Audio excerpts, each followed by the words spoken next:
નર્મદા જિલ્લામાં આવતીકાલે હાટ બજાર બંધ રાખવાનો નિર્ણય લેવાતા રાજનીતિ ગરમાય છે। લાફાકાંડમાં જેલમાં બંધ ડેડિયાપાડાના ધારાસભ્ય ચૈતર વસાવાના સમર્થનમાં આવતીકાલે એપીપીના રાષ્ટ્રીય સંયોજક કેજરીવાલ અને પંજાબના મુખ્યપ્રધાન ભગવંત માન સભા કરવાના છે।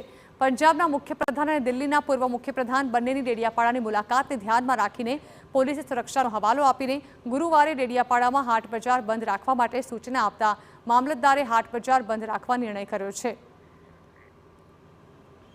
પંજાબના માનનીય મુખ્યમંત્રી શ્રી ભગવંત માન તેમજ આપના સહસંયોજક શ્રી અરવિંદ કેજરીવાલજી પધારનાર છે, જેઓ બંને Z+ કેટેગરીની સુરક્ષા ધારણ કરતા હોય પોલીસ તરફથી કાયદોની વ્યવસ્થાની જાળવણીના ભાગરૂપે હાટ બજાર બંધ કરવા માટે લખાણ મળતા આવતીકાલે જે 24/7/25ના રોજ હાટ બજાર મોકૂફ બંધ રાખવા માટે જણાવાયું છે। તો બીજી તરફ હાટ બજાર બંધ રાખવાના નિર્ણયને ષડયંત્ર ગણાવી આમ આદમી પાર્ટીએ આક્ષેપ કર્યો છે કે અરવિંદ કેજરીવાલની સભામાં લોકો ન આવે એટલા માટે તંત્રએ હાટ બજાર બંધ રાખવાનો નિર્ણય કર્યો છે। આપના જિલ્લા પ્રમુખે આક્ષેપ કર્યો કે હાટ બજારમાં ગુરુવારે લોકો ખરીદી માટે આવતા હોય છે। આ લોકો કેજરીવાલની સભામાં હાજરી ન આપે એટલા માટે આ નિર્ણય કરાયો છે। સાથે તેમણે સવાલ ઉઠાવ્યો કે ભાજપના નેતાની મુલાકાત વખતે હાટ બજાર કેમ ચાલુ રહે છે।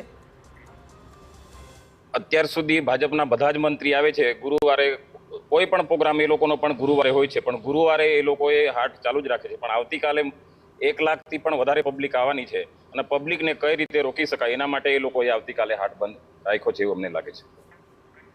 તો ભાજપ જિલ્લા પ્રમુખે આમ આદમી પાર્ટીના આક્ષેપને ફગાવતા કહ્યું કે તંત્રએ સુરક્ષાને ધ્યાનમાં રાખીને હાટ બજાર બંધ કરવાનો નિર્ણય કર્યો હોય તો તેમાં કશું ખોટું નથી। અગાઉ આમ આદમી પાર્ટીના નેતાઓ ઉશ્કેરણીજનક નિવેદન આપી ચૂક્યા છે, જેના કારણે આવો નિર્ણય લેવામાં આવ્યો છે।